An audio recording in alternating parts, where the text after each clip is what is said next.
Alrighty, well, welcome back to episode 2 of the Worldwide Canaries podcast. I'm not gonna lie, last time you saw me, I had a full beard.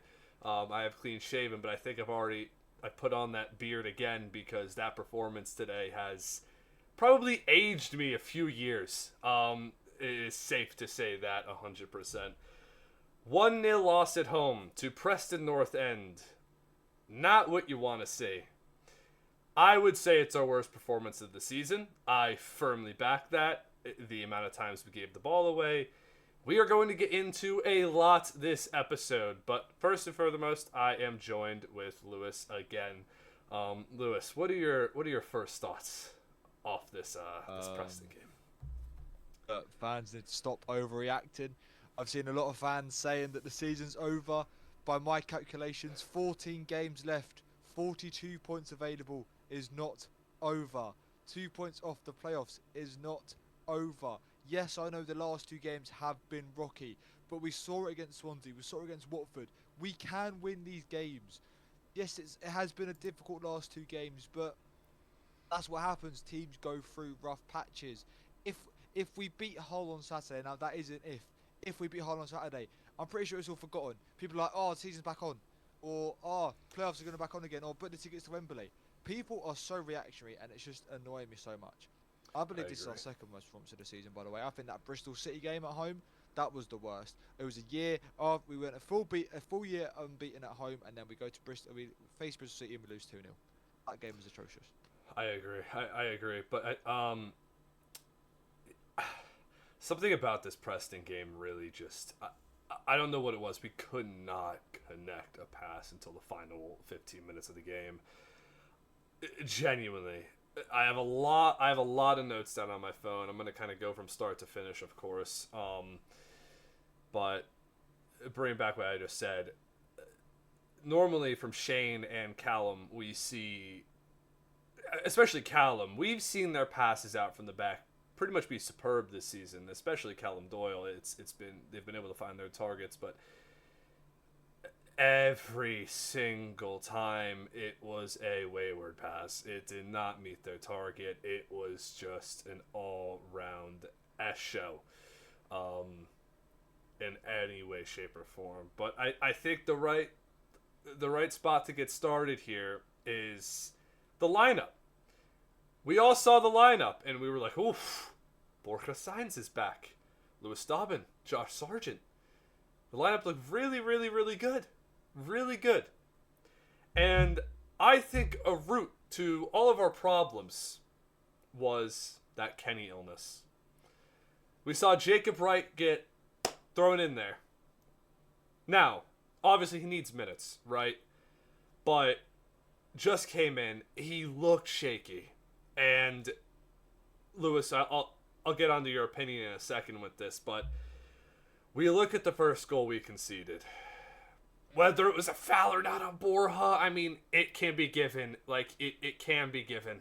We've seen them given. The ref, we'll get onto the ref later. But Borja loses the ball. Preston play it forward. The way I saw it, Callum Doyle has the man covered. He has him covered. He's defending it. Jacob Wright pushes his way in directly next to Callum Doyle. Deflections happen, leaves an open gap, and Osmejic gets a free shot on goal. Arguably, Angus could have done better. It was kind of right at him, but overall, it was a terrible piece of play. Lewis, what do you have to say about that? Yeah, I don't think that was a foul on Borja. Mm-hmm. I think Portis gets the ball. It's comical Borja, isn't it? He feels the contact, goes down immediately expecting the foul. It's basically the common Spanish thing to do at the moment, it seems. Every Spaniard in football now just seems to throw themselves to the floor. We will get on to the referee for sure, but that was a right call from him. That was not a foul. Borja should be doing better there. He should be trying to protect the ball and not just aiming for a foul straight away. Again, it's just poor from the back. We've seen this many times this season. Now, I know it's still because Hoff is still trying to embed it into his team. I mean, we know what his football is like. We've seen clips of it from Norwich. We know what his football is like when it's fully there. You'll see the many players get like, I think the back four touched the ball about 20 times in that brilliant performance that we saw, or that one clip that we saw from Norwich that was going around when we were getting off. It was like the back line was getting most of the touches because they want to build up from the back.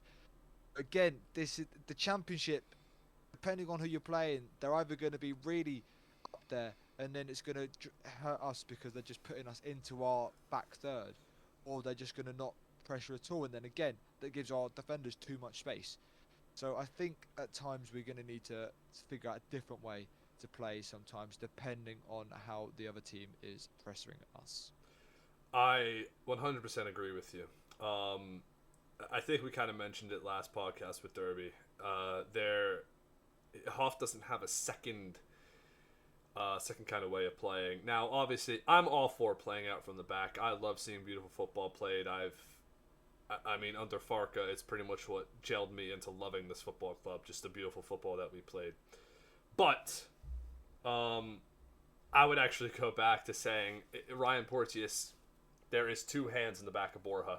If you watch it back, two direct hands. We see it given, right? Now, deep down, do I think it's a foul? No. I don't think a lot of what was called in this game is a foul. But the thing is, it's the consistency. It's genuinely the consistency. I think if there was VAR in the Championship, that goal would have been taken back 100%. Because there was two arms back. I genuinely think it could have happened. But again, deep down, I'm saying it's not actually a foul. But that's just the inconsistency with refereeing in the EFL. And we see it week in, week out. Getting into the style of play today and what was happening, I think one of our biggest issues, and I love Oscar Schwartau, but that lack of a true 10 today really hurt us. I saw Oscar pick up the ball. I saw Borja pick up the ball in that central area, driving forward and just having an abundance amount of space. I think there was 3 separate occasions in the first and second half where Oscar and Borja had loads of space, and they opted for a pass that wasn't fully on, and they had yards and yards and yards in front of them. And if you just, that's what we miss Emi Marcondes for. This game showed how valuable Emi Marcondes is to us, because he picks up that ball in that central area, he drives forward, and he knows exactly when to play that pass. Exactly when to play that pass. And today showed we really did not have that true 10. Oscar can be that true 10 in due time. Not yet. Not yet. Slimani, Jacob Wright, Schwartau. Again, those 3 haven't played together this season. That 3. So that's the other thing we have to take into consideration. They've never played together in a game of football. So that's the other thing we have to take into consideration there. But, yeah, I think, I don't know about you, Lewis, but I think it really showed how valuable Emi Marcondes is to this team, and I think we need to get a contract sorted immediately for him. Yeah, he really is someone that we're missing. I mean, yes, I know some points or some games he doesn't have a great game, but it just shows that when you don't have Nunez, you kind of need Marcondes, or when you don't have Marcondes, you kind of need Nunez. You need that player who's always looking up, always looking for that pass forward. I mean, I think Nunez has probably been our best player behind Borja Sainz, because obviously Borja Sainz is like goals. I think Nunez has been our best player this season because he's no longer. Now, I don't want to be like Santa Rude. He's no longer in the shadow of Gabriel Sara. Mm-hmm. He's almost filling that Gabriel Sara role that Sara was filling last season. And I think Nunez can do that role perfectly, where he's almost in between the 10 and the 6. He's basically number 8, where he can obviously drop in or go further forward. And I think Nunez has been on fire this season. I really hope he starts against Hull. I also hope Marcondes can start against Hull, and I hope Kenny McLean can start against Hull, because I think that is our best midfield 3, and that is a midfield 3 we need if we want to try and push for the playoffs. I agree, and I think once again we see how valuable Kenny McLean is to us. I remember when he was a scapegoat. Us as a fan base have realized how crucial Kenny is, and Jacob Wright, we saw glimpses. I think we do have a Kenny replacement there when that time comes. I do. Obviously, needs more minutes, needs to mature a little bit, but I think Jacob Wright is the solution. Um, I have tended to give Lungi a lot of slack. He was absolutely shambolic when he came on today. He wasn't even going to be on the bench today if it wasn't for Kenny McLean going off with illness. He still brings him on. He wasn't going to put on the bench. He still brings him on. That makes no sense by me. If he wasn't going to be on the bench, he should be the 9th man you're looking to bring on, not the 3rd. I guess it's what I would have done is just I would have brought. I want to get on more to Matej Jurasek later on this podcast because we definitely have a bright light to shine on with this game, one of very few. But yeah, I would say just put Marcelino in that role instead of Lungi. Just bring him on and just kind of mix around the team. Lungi in 2025, and now it's obviously he's had a lot of injury issues with us, which is unfortunate.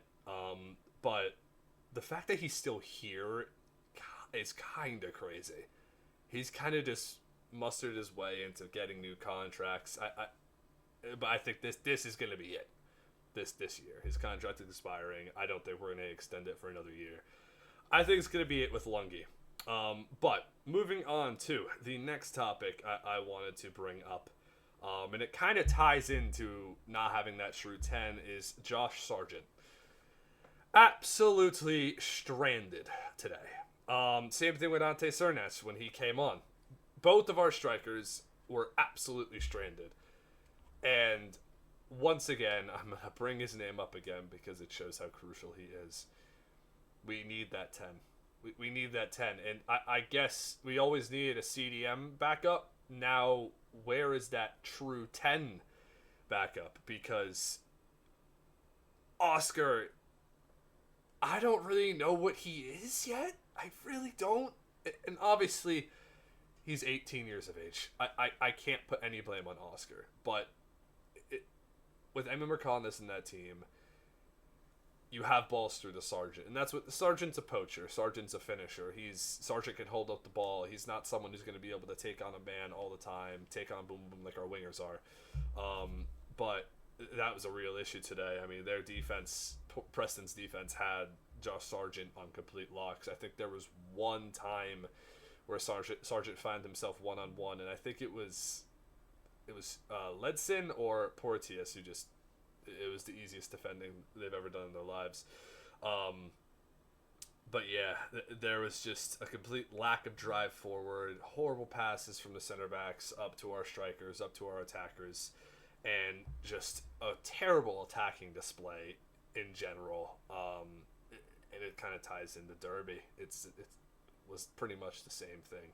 I don't know if you have anything to say with that, Lewis. I don't think if you thought Sargent was quite unlucky to be subbed off in the 60th minute, because Ante didn't really do much. Didn't it? Made sense for him to be subbed off. He needed the rest. You can't be expecting Sargent to play to play two 90 minutes games in 4 days. So I think it was always planned for him to be subbed off, but it just showed that what Preston were doing today worked. We were forced to play the long ball to Sargent. Now I know that probably would suit someone like Sargent, but when you don't have that 10 making the run further on, it just won't work. When you don't have that extra body to help him in the air, it just won't work. And we know that's not what we want to play. We don't want to play this long ball, but that's how we had to play it because that's Preston was setting up the defending. And I think that's what Thorpe needs to figure out. He needs to figure out how to play when teams are forcing us into the long ball. There has to be a different solution than just hoofing it forward every chance we get, because it's just not working. It's just not, doesn't suit our players at all. Yeah, I think there's we can play that 4-3-3 against many teams in the championship, but we have those low blocks that we kind of talked about in the Derby game, where we can't really get through them. And funnily enough, in the last podcast, I brought up the Preston game, and I was like, oh, well, if you remember, I'm going to bring it up again. If you remember, we did change to a 3, I think it was a 3-4-2-1 in that game. because we went down 2-0, and it worked. We just countered how Preston were playing. I don't know if Hoff has become scared, because if we remember with Norwich, that was what Hoff did. He played this 4-3-3, and he would switch into that 3-4-2-1. That's what he did there. So I don't know why we're not seeing a combination of that, because we definitely have the players to do it. Definitely have the players to do it. But it's like he's I guess he's like scared. That's all we can say. I don't really know what else to say. Hoff, it has worked for him in the Preston game in the past, but he didn't do it today. When I really think if we just mixed it up a little bit and just gave ourselves more space, it definitely could have shooken up Preston. I just don't. It aggravates me, because from a fan's perspective, you see these things, and when the manager is not implementing them, it gets frustrating. But in no way, shape, or form am I not backing Hoff. I'll back Hoff for 2 straight seasons. I'll back him till next season if we finish. I don't know, just outside the playoffs. I'll still back Hoff if that is the case next season somehow, because I actually believe in the vision. But we have to see what we have seen in the past from him. He can't just stop. I don't know, Lewis. Yeah, I'm always gonna back Hoff, man. I know people would say, why are you backing a man? Like, if it goes wrong, or if he doesn't go up if he doesn't go up this season but doesn't go up next season, why are you still backing him? Because our plan isn't to go up next season or this season. Our plan is to go up in the 3rd season. We saw that with Farker. It was a 3-season plan. We went up in 2. We got absolutely destroyed in the Prem. We don't want that. We want to be able to go into the Prem and comfortably, or not comfortably survive, but we want to survive, to maintain our position in the Premier League. If that means having 2 more seasons in the Championship under Forup, let me have that. Because I'm pretty sure most Norwich fans would rather 2 more seasons in the Championship and then 3 or 4 seasons in the Prem, then another 1 more season in the Championship, and then straight back into relegation, and then possibly not even getting straight back up again. So I think what we need to do is have full faith in him. The club clearly wanted him. Napa clearly wanted him from the moment he came in. He was the first target he wanted when Wagner was leaving. So I think the thing is, what we have to do as a fan base is trust in Hoff. He's only had 32 games just to implement, and he's still got brand new players coming in. I think there's so many injury problems we've had this year, so many suspensions we've had this year. We need to keep faith in him. We can't just go bad on him because we lose to Preston and draw to Derby. Teams are going to have these problems. Like, there's going to be blips in our form, but the fact that we are only 2 points off the playoffs in his first season in English football shows there is a good manager in there. It's just going to take time. I would 100% agree. And like just what you said there, we're still 2 points off the playoffs. And if we learned anything from last season with Wagner, we can win a game and lose a game. That was kind of how it went last season with Wagner. We would win at home, lose away.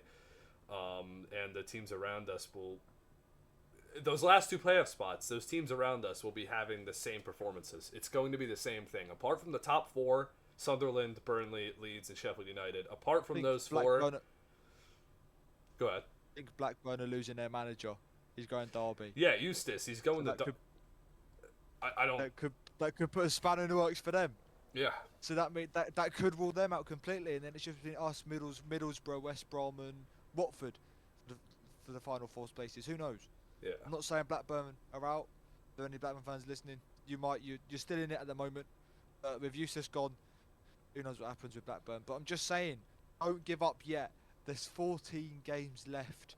If there's 3 games left and we're 10 points off the playoffs, then we're not getting playoffs. Simple as that. Don't give up until it's mathematically impossible for us not to get playoffs. Simple as that. Yep. And I'll tell you what, you mentioned those names there. I'm not scared of West Brom one bit. I'm not scared of Watford one bit. I'm not even going to talk about Watford. We beat them twice. So. Yeah, I don't. Terrible club. See, they fought to lead today as well. They did.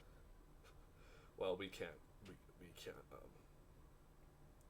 Yeah. So I'm not really sure. We can't really complain about 4 against Leeds when that happened to us in playoff semifinalists. But yeah, just saying, not scared of Watford, not scared of West Brom, Middlesbrough. Yeah, I think they're good. Michael Carrick has a very good system going on there. A very good system going on there. So that's definitely a team who. I think that's who we're going to be mainly fighting with. Obviously, we're going to be fighting with West Brom. They're in this situation every single year. We know the football they play. They're very similar to Preston, just have better talent. I would put 2 and 2 together with the way they play. They just, instead of grinding out like 0-0s, West Brom grind out 0-0s and 1-0s instead of 0-0s and 1-0 losses. Even though we lost 1-0 today. West Brom are very similar to Preston in my eyes, I guess you could say, in terms of playing wise. But we are not out of the playoff picture just yet. And we can lose 2 more. We can lose 2 more and not be out of the playoff picture. This happened last year under a manager who I think 95% of us didn't want there. And the fact that probably 75% of us fans fully back off still, that's positive. That is very, very, very positive. Obviously, there's a few that don't. I don't know why, but we'll go away from that. We don't need to talk about that. One thing I'll say, and I love a bit of passion. I will say that. And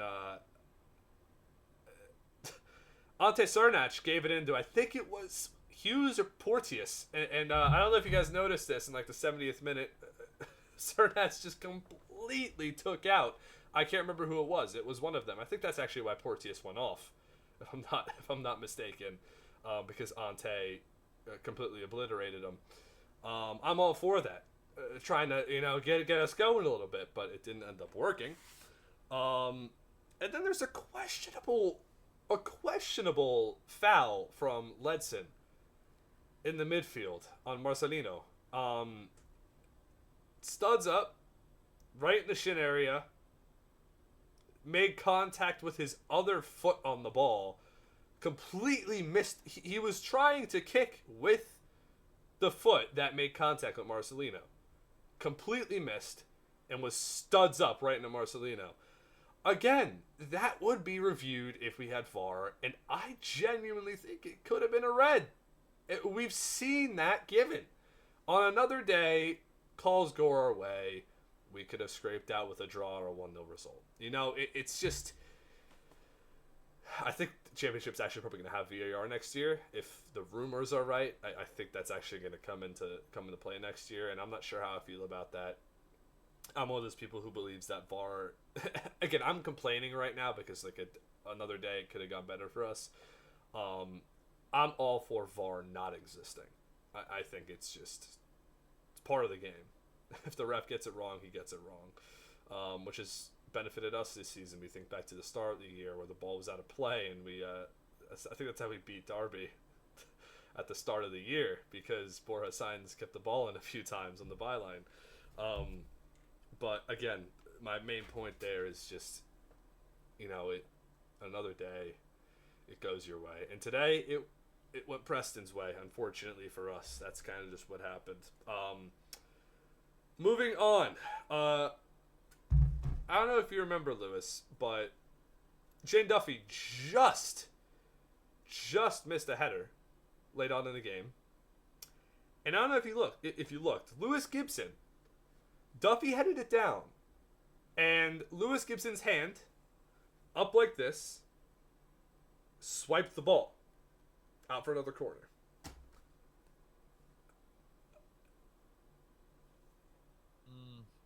What do you think? I think the other one people are going to talk about is the Kessler Hayden one. With Mahavo? It was into the first half. Yeah. But for me, that one isn't, because he's falling down. Your arms are going to be up. That one, Kessler Hayden one, I think was just a corner. I think even if you had a penalty, Lindsay, that run in the second half of Duffy, it's questionable because he's jumping like this. Duffy heads it and it hits the back of his arm. And they get a goal kick for that, by the way. They get a goal kick for that, even though it clearly comes off their player. Yeah. I mean, the referee wasn't very good. Yeah. Let's just say that. He was. Wasn't very good. He was. Don't know what it's done to me, mate. He was very atrocious. I will 100% agree. The one thing I will say with that Kessler Hayden one is he knew exactly what he was doing. He knew exactly what he was doing because he curled up his arm and to shield the ball out. I don't know if you noticed that. But still, I don't think it's a penalty. Yeah. I don't think you can claim that as unnatural because he's almost getting. I know he's not getting pushed, but he's falling. His momentum is going forward. His arms are going to be out anyway, and then Mahova, it just bounces off his arm. At the end of the day, if BL's there, that one I don't think is a penalty. Yeah. No, I agree. I definitely agree with you. I would say that he literally grabbed the ball and put it out, but that's just me. That's just me. All right, yeah. Sometimes me and Lewis don't agree on certain things, but that's all right. That's the purpose of this podcast. That's the whole point. I have in here Kessler Hayden missed let off for us because that would have been a turning point in the game because Kessler Hayden missed a big chance. Kessler Hayden and the Ledson chance. Yeah. Would have easily been 2 or 3. Yep. We got lucky. Two positives actually. I have 2 positives to bring up. The one positive is, I don't know why, Kellen Fisher today looked like the most composed player for us on that pitch. Didn't put a foot wrong. He looked like he was a 28-year-old in his prime today. Did not put a single foot wrong. And I'm glad that Hoff is showing that trust in him. I am glad. We talked about that last podcast.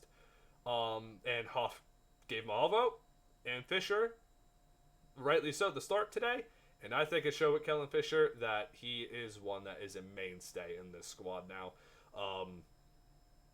He made everyone else in the team look far less composed, at least in my opinion. He looked very, very, very composed today. The other thing I was disappointed with was the fact that we didn't bring Matej Jurasek on earlier for Lewis Dobbin. I think Jurasek went, 4 for 4 with successful take-ons? He absolutely destroyed Preston's left back. Let me look. I'll see if I can find the stats for that. I think that's... He didn't put I think I think it was his first touches weren't so good, but for the final 13 or so minutes, he created... I think there was a ball where he played into the box. It was a left foot curler with the outside of his foot, and it was there for the taking, and we did not do it. We did not take that, and it was literally like icing on a cake, man. Just finish that ball. Someone has to. You won an aerial duel. Matej Jurasek won an aerial duel. Yeah, 2 out of 5 long balls, 15 touches, 2 in the box. 6 out of 12 accurate passes. What about successful take-ons? Not a bad debut. I don't see that on FotMob. Is that on there? Damn. Yeah, he definitely is a start against Hull. I'm interested to see what Hoff does, because obviously there's some things we have to mix and match. Kenny will be back. I don't assume that he's going to be sick until Saturday. I don't think that's going to happen. So hopefully Kenny recovers in time, and that's a completely different story. We have the same back line that started. Kenny, Marcelino. Hopefully Emmy's back. If Emmy's not back, I would start Oscar again. I would give him the start. And then I would say front line of Josh Sargent, Matej Jurasek, and Borja Sainz. Unfortunate for Dobbin to be dropped, but it didn't really show anything today. He gave away the ball a lot. He was decent. I liked it. The amount of times he picked up the ball, he was always direct. There was one chance, I believe it was towards the end of the first half, where he picked the ball up. Mahovo was in the box to his left, completely free. Yes, he gets a corner from the shot, but I genuinely believe if he passes that ball to Mahovo, that's a ball across the goal. There's probably about 3 players on it. We could have scored. I'm not saying we would have scored, but we could have scored. Yeah, I definitely agree. I remember that was right on the stroke of halftime too. If we got a goal there, if Dobbin or Mahavo, whoever, if that chance went different and we tied at 1-1 at halftime, that game is completely different because that would have given us a load of confidence. And we've seen that happen with us a lot this season. We have pressured teams right before the half, and we have nicked a goal, and it's went in our favor a lot of the time. The last thing I kind of want to mention too is we really could have scraped a 1-1. Borja signs the very last minutes of the game. The slightest deflection. If that deflection doesn't occur, that's a goal, and that's 1-1. It literally, the replay showed it back. It was the slightest of touches. That ball's going top right corner. So that hurt a little bit when I watched that go. My hand was, that's what I did. I was so disappointed because I thought we could scrape a 1-1. And the story is, if we scraped a 1-1 today, that's 4 unbeaten. Even though it's 2 1-1 draws to very, very, very distinctively average championship sides, it would be 4 unbeaten. And it would have set us on the right path for our results coming up. But, obviously, Hull on the weekend. And again, a very, very solid run of fixtures still after that. I'm going to pull them up real quick. Because we have Hull, where in the grand scheme of things, we should expect 3 points. Stoke at home, we should expect 3 points. Then we have Blackburn, which is a very big game. Blackburn away, that's a huge game. Again, you look at these results, and we could have said that with a Derby and Preston game. But, again, I would want a win at Hull. I would want a win at Stoke. And if we can scrap a win at Blackburn, that probably puts us well and truly in the playoffs. People are saying our season's over. We have seen ourselves... It's barely getting started, mate. Oh, yeah, because we have seen ourselves in this position time after time after time. We are well capable of putting a 3-win streak on the... We are well capable of doing that. And then after the Blackburn game, Oxford at home, Sheffield Wednesday at home, Bristol City away, West Brom at home, Plymouth away, and then we get to the Sunderland, the Burnley game. Those are going to be tough, but that's not until April. We have West Brom's going to be tough, but we have 6 games that I would expect 3 points out of. Blackburn, a draw or a win, we would want to see that. West Brom at home, I would expect a win personally. Personally, I would. We know what West Brom's going to be. We know what they're going to offer. But you would expect it. Us being at Carrow Road, you would expect the 3 points there. We'll see if it happens. We don't know, of course. But a very, very, very good run of forms. We got all of our really tough games out of the way pretty much right at the start of this calendar year. Those are tucked aside. We have probably, compared to the other teams around us, a very, very, very preferable amount of fixtures ahead of us. People say we're out and out. Look at those games we have ahead of us. Definitely not. We just need to put some results together. Hoff needs to figure it out. I know he will. The players need to figure it out. I know they will. Lewis, you have anything to end us off with? Yes. Don't overreact. It's only one game. We can't change it now. There are 14 games left. 42 points available. Will we get all 42? Probably not. But there's a chance we do. And if we do, that's automatically in the playoffs because I don't think anyone else is going to catch us. So, Norwich fans, please don't overreact. Please keep your faith in this club. Keep your faith in this manager. Keep your faith in this system. He's having bad games at the moment. He's had 2 bad games at the moment, but that happens. We'll do just fine. We'll sneak into the playoffs, hopefully. Whether or not we get there, who knows? Whether or not we get to the final, who knows? Because we could play against either Sheffield United or Sunderland. And realistically, we're not better than either of them two. Like I know people will say we have Borja Signs, we have Josh Sargent. We're not better than Sunderland or Sheffield United. So at the end of the day, if we get playoffs, let's just enjoy it. Enjoy the ride. Enjoy the season. Thank you. That's it for episode 2. Hopefully you guys did enjoy. We will be back this weekend for Hull away. And hopefully we can grab ourselves the 3 points. See you guys then. Peace. See ya.